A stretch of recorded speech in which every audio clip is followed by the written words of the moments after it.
General Hospital will reveal Nenah's secret plan to remove Drew from Willow's life was not merely a misguided act of desperation, it was the beginning of a total collapse of every relationship she had ever fought to preserve. What began as a calculated attempt to protect her bond with her daughter quickly spiraled into a chain reaction of betrayal, humiliation, and irreversible consequences. Driven by a twisted sense of maternal devotion and a deep-seated fear of being shut out of Willow's heart, Nenah convinced herself that Drew was the obstacle standing between her and the daughter she had struggled so long to reconnect with. Believing that removing him would restore her place in Willow's life, she initiated a dangerous scheme fueled by emotional manipulation and deceit. Nenah contacted Jacinda, a highly experienced escort skilled in seduction and subtle entrapment, tasking her with creating the illusion of Drew's unfaithfulness. The goal was to orchestrate a scenario so convincing, so visually damning, that Willow would lose all trust in Drew and instinctively retreat into Nenah's waiting arms. But what was meant to be a carefully controlled setup unraveled into chaos when Jacinda, whether for personal gain or influenced by a hidden party, escalated the situation beyond Nenah's expectations. Instead of a mere suggestive encounter, Drew was drugged with ketamine, a powerful hallucinogenic, and left in a compromising position beside Jacinda. Photographic evidence surfaced, implicating him in a scandal that threatened not only his personal life but his professional standing. The fallout was immediate and brutal. The images quickly spread, painting Drew as reckless and immoral. Friends, colleagues, and the public turned their backs on him. Most devastatingly, Willow, already burdened by emotional trauma, was left devastated. She believed, at least for a time, that Drew had betrayed her in the most intimate and humiliating way. But when whispers of Nenah's involvement began to circulate, the real agony began. Discovering that her own mother had engineered the entire scandal to sever her relationship with Drew destroyed whatever fragile bond they had begun to rebuild. Willow could no longer look at Nenah without seeing manipulation, control, and betrayal. The woman who had begged for forgiveness, who had claimed to want nothing more than to be part of her daughter's life, had now weaponized trust and love into tools of destruction. Willow retreated into herself, overwhelmed by sorrow and numbness. Her relationship with Drew crumbled under the weight of suspicion and emotional fatigue, and the distance between her and Nenah became a chasm impossible to bridge. While Willow tried to recover from the emotional wreckage, Drew made a quiet but decisive choice: he would no longer be the victim. Without announcing his intentions, he mobilized his legal and political connections and began to unravel the layers of deception. Methodically, he traced the origin of the drugs, pieced together the payments, communications, and surveillance data, and built an airtight case pointing directly to Nenah. Jacinda was the first to fall. Arrested and confronted with irrefutable evidence, she agreed to a plea deal, revealing every detail of Nenah's plan in court. The scandal exploded publicly, and Nenah's carefully constructed facade came crashing down. The prosecution charged her not only with conspiracy and defamation, but also with indirect distribution of illegal narcotics, a felony under federal law. Evidence from her phone, bank records, and encrypted messages sealed her fate. She was arrested in broad daylight, handcuffed outside the hospital, as stunned witnesses, including Drew and a tearful Willow, watched silently. Nenah's arrest was a moment of collective disbelief in Port Charles. A woman who had once been the embodiment of redemption and maternal longing was now being hauled away like a common criminal. Willow stood motionless as her mother was taken away. No tears, no anger, only a silent, haunting void. She didn't attend the trial. She didn't reach out. She didn't forgive. The depth of betrayal had hollowed out her ability to feel anything for Nenah. Meanwhile, Drew, who had watched it all unfold, felt no triumph in Nenah's downfall. Justice had been served, but at a cost no verdict could repair. No one had won.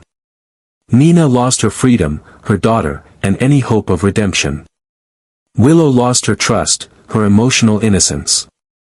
and her capacity to believe in family again. Drew lost the quiet dignity of a man untouched by vengeance.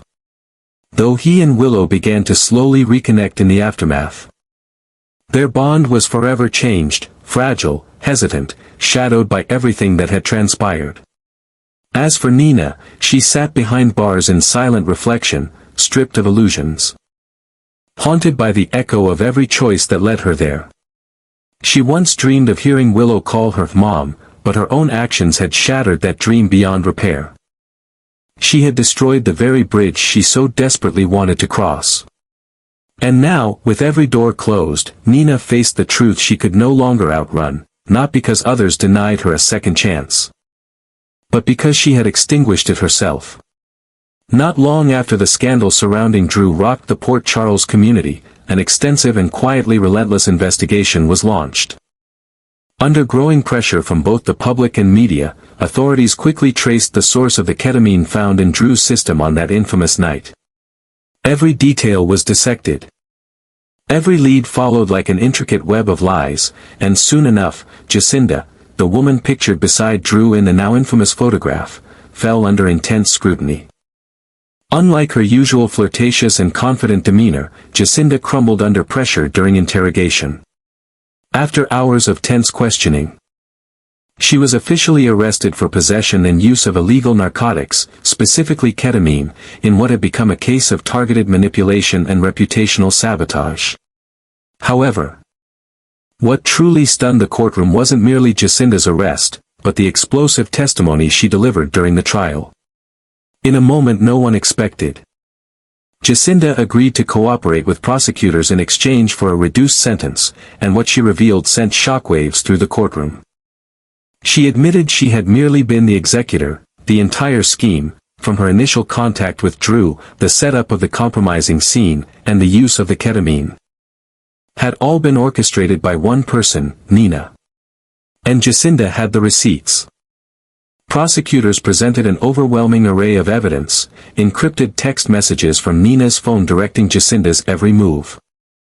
Voice recordings in which Nenah discussed how to make Drew appear intoxicated and out of control, and financial transactions tracing payments back to a charitable organization co-founded by Nenah, which had served as the covert channel to fund Jacinda's involvement.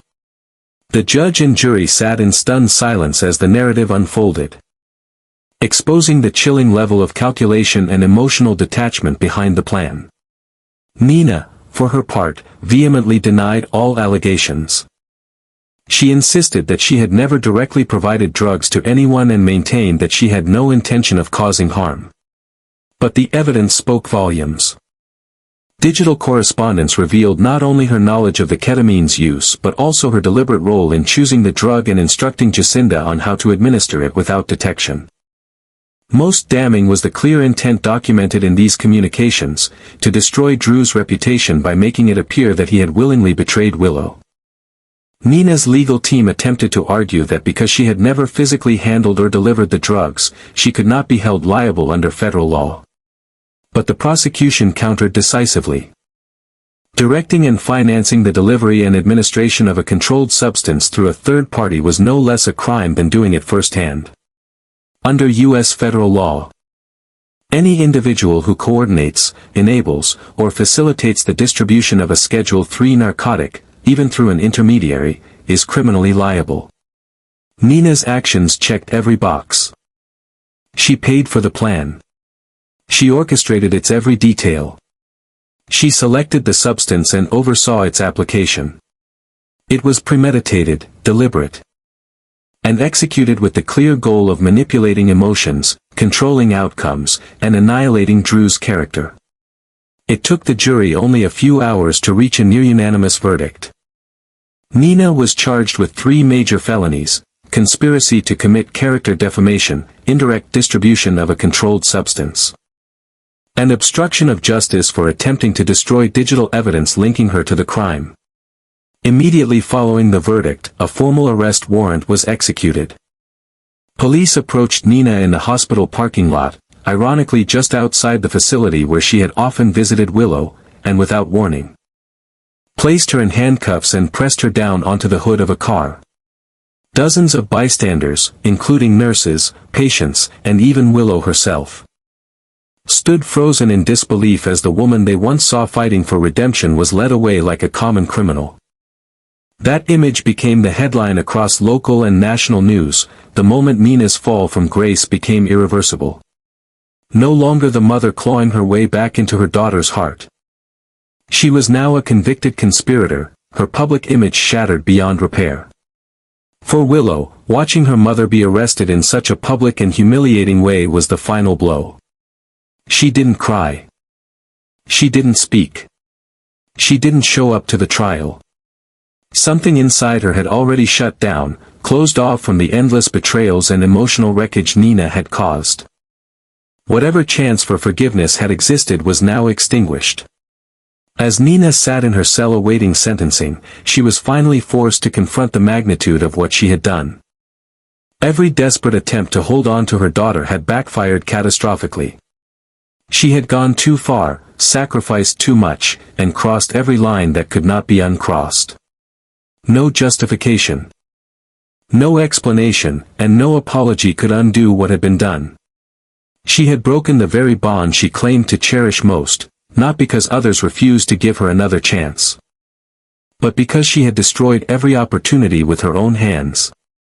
And now, behind bars, Nenah was left with nothing but silence, regret, and the knowledge that the bridge to Willow's heart had been burned to ashes by her own unforgivable choices. Nenah was arrested in broad daylight under the unforgiving sun of Port Charles. And the scene unfolded in brutal clarity before a crowd of stunned onlookers. Among them stood Willow, frozen in place near the hospital entrance. Her breath caught in her chest and her eyes brimming with unshed tears. She said nothing. She did not scream, plead, or look away. She simply stood there, silent. Paralyzed, as the woman who had once desperately fought to be called mother was forced against the hood of a police cruiser and handcuffed by uniformed officers. The metallic clink of those cuffs echoed in Willow's ears, louder than any siren. In that moment, the weight of betrayal crashed down on her like a tidal wave. Though part of her still harbored some fragment of love for Nenah, buried deep beneath years of loss, pain, and strained forgiveness, it was eclipsed by the overwhelming sting of deception. What she witnessed was not just the arrest of a criminal. It was the visual, final confirmation that the person she had once allowed into her heart had willingly shattered every ounce of trust she'd given. From a distance, Drew stood watching, silent, unmoving. His expression unreadable. There was no triumph in his posture, no vindication in his stance. If anything, his stillness spoke volumes. He had fought for justice, but this was not victory. It was consequence. The law had done its part. Nenah had been held accountable. But there was no satisfaction in seeing a woman so broken, a mother led away in disgrace. The damage was already done. And both he and Willow bore the emotional scars of it. In court, Nenah was formally convicted of conspiracy to defraud, indirect distribution of a controlled substance, and obstruction of justice. The evidence had been overwhelming. Her intentions had been clear, her methods cold and calculated. Despite her legal team's impassioned pleas for leniency, citing emotional desperation and maternal instinct as the root of her actions, the judge was unmoved. The court deemed that the magnitude of harm inflicted, both emotionally and legally, far outweighed any personal justification. Nenah was sentenced to 3 years in federal prison. There would be no parole, no suspended sentence, no second chance. She was led from the courtroom in silence, no family to cling to, no farewell to speak of. From that moment forward, Nenah's life took a turn into darkness from which there was no return. Once a woman who clawed her way back from ruin in hopes of reconciliation, she now existed as a symbol of irreversible failure. The public scorn was swift and merciless. Her professional ties evaporated, her social circles disintegrated, and her name became synonymous with manipulation and disgrace. But for Nenah, none of that compared to the silence from Willow. No letters. No visits. Not even a message. Just absence. Willow, now emotionally scorched, withdrew even further into herself. The betrayal she had suffered was not simply the loss of a relationship, it was the destruction of her ability to trust. Nenah hadn't just sabotaged a bond between mother and daughter.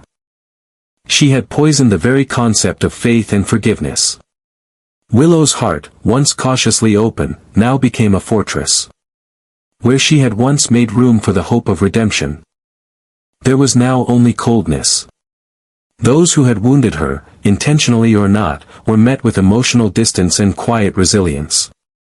The warmth in her demeanor dulled, replaced by a calm that masked deep wounds she no longer shared. And yet, from the ruins, something unexpected grew. Her relationship with Drew, though initially strained by the scandal, deepened through mutual pain and silent understanding. They had been lied to, manipulated, dragged through public humiliation. But instead of collapsing beneath the weight of it all, they leaned on each other. There were no grand declarations, no immediate healing. Just quiet conversations, shared coffee in hospital lounges. And the comfort of knowing someone else truly understood. What Nenah had hoped would destroy them ultimately brought them closer, not through romance, necessarily, but through resilience. Still, for Willow, the emotional wreckage remained. Her mind often drifted back to moments before it all unraveled, the cautious smiles, the tentative forgiveness. The shared memories that had once offered a glimpse of peace with Nenah. But those thoughts were now tainted by the final image that refused to leave her mind, Nenah's weary eyes. Filled with a tragic mix of fear, defiance, and regret, just before her head was pressed down on the hood of that squad car. The noise of the crowd, the gasps, the flashing lights, it all faded in comparison to that one look, that silent plea, and the devastating realization that it had all been her choice. Nenah hadn't been taken from Willow. She had removed herself, step by step, lie by lie, until there was nothing left to salvage. Now, each time Willow thought of her mother, she didn't just remember the rare and fleeting moments of closeness. She remembered the betrayal that cut deeper than any previous loss. She remembered trusting again, only to have that trust weaponized against her. And worst of all, she remembered that she had allowed hope back into her heart, only to have it crushed by the one person who claimed to love her most. In the end, it wasn't the handcuffs, the court ruling, or the prison sentence that severed the bond between them. It was the choice Nenah made, to deceive, to manipulate, to control, and the haunting truth that she had done so, fully aware of the cost. Drew, though he believed justice had been served, could not deny the heavy toll it had taken on his own soul. In choosing retribution over reconciliation, he had lost a piece of his humanity, something quiet and essential that once defined him. The truth, while necessary, had come at a price too steep to ignore.